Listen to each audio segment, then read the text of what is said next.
আসসালামু আলাইকুম। রাসূলুল্লাহ সাল্লাম যে দোয়া না পড়ে সালাম ফেরতে নিষেধ করেছেন, চারটা জিনিস আল্লাহর কাছে পান আছে না আছে। রাসূলুল্লাহ সাল্লাম সালাম ফেরতে নিষেধ করেছেন।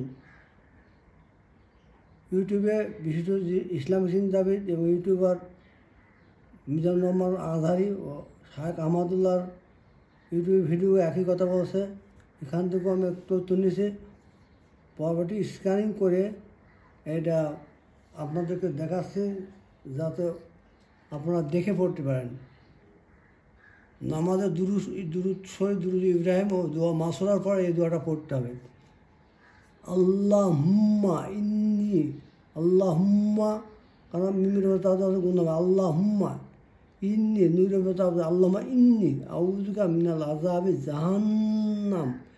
এই জাহান্নামের নূরের গুণ হবে জাহান্নাম। আউযুকা মিন ফিতনাতিল কবর, আউযুকা মিন ফিতনাতিল মাসিল দাজ্জাল, আউযুকা মিন ফিতনাতিল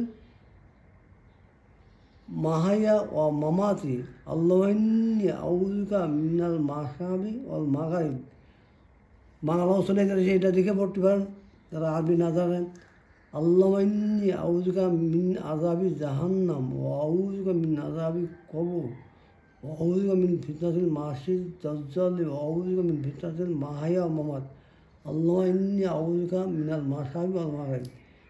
হে আল্লাহ, নিশ্চয়ই আমি তোমার নিকট হতে জাহান্নাম, কবরের আযাব, দাজ্জালের ফিতনা ও জীবন মরণের ক্লেশ হইতে আশ্রয় প্রার্থনা করছি। হে আল্লাহ, নিশ্চয়ই আমি তোমার নিকট পাপ পদ্ম ঋণের হইতে মুক্তি কামনা করছি। বুখারী শরীফ আধুনিক হাদিস নম্বর 886। ভিডিওটা ধৈর্য সহকারে শোনার জন্য আপনাদের প্রতি কৃতজ্ঞতা স্বীকার করছি। মহান আল্লাহ তাআলা আপনার প্রতি এবং আপনার পরিবার এবং আপনার পিতার মাতার উপরে অফুরন্ত রহমত বর্ষিত আপনার প্রতি, আপনার পিতা মাতার প্রতি। ভিডিওটা ভালো লাগলে লাইক শেয়ার করার জন্য অনুরোধ করছি। আসসালামু আলাইকুম।